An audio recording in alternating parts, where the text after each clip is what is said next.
চোখ বন্ধ করে কল্পনা করুন, আপনি এক ঘরে বসে আছেন, সামনে একটা কাগজ আর কলম।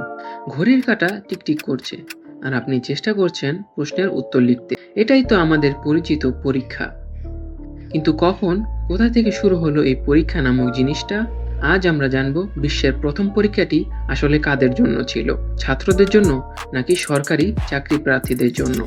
সময়টা 2000 বছর আগে, খ্রিস্টপূর্ব 165 সালের কথা। স্থান প্রাচীন চীন। তখন হান বংশের সম্রাটরা খুঁজছিলেন দক্ষ, বুদ্ধিমান ও ন্যায়পরায়ণ কর্মচারী, যারা রাজ্যর বিভিন্ন দায়িত্ব পালন করতে পারবে। তখন শুরু হয় পৃথিবীর প্রথম আনুষ্ঠানিক পরীক্ষা, যার নাম ছিল ইম্পেরিয়াল এক্সামিনেশন। এই পরীক্ষার মাধ্যমে বাছাই করা হতো প্রশাসনিক কর্মকর্তা ও কর্মচারী। এই পরীক্ষাগুলো ছাত্রদের জন্য ছিল না, বরং যে কেউ গরিব হোক বা ধনী, যদি জ্ঞানী হতো তাহলে সে এই পরীক্ষায় অংশ নিতে পারত। পরীক্ষায় উত্তীর্ণ হলে সে পেত পদ, সম্মান ও রাজসভার দায়িত্ব।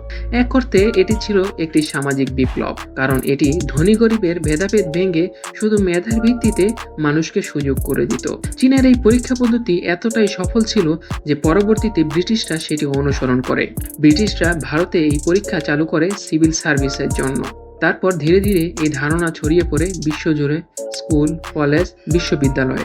পরবর্তীতে অনেকেই দাবি করেন একজন অধ্যাপক ছিলেন হেনরি ফিশার আধুনিক একাডেমিক পরীক্ষার প্রবর্তন করেছিলেন।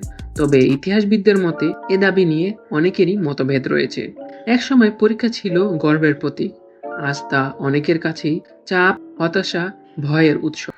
প্রশ্ন হলো, বর্তমান পরীক্ষাগুলো কি সত্যি আমাদের মেধা যাচাই করছে, নাকি আমরা শুধু মুখস্থ বিদ্যার প্রতিযোগিতায় লিপ্ত? পরীক্ষা কবে শুরু হয়েছে তা জানা যেমন দরকার, তেমনি এটাও ভাবার সময় এসে গেছে আমাদের বর্তমান পরীক্ষা পদ্ধতি কতটা অর্থবহ।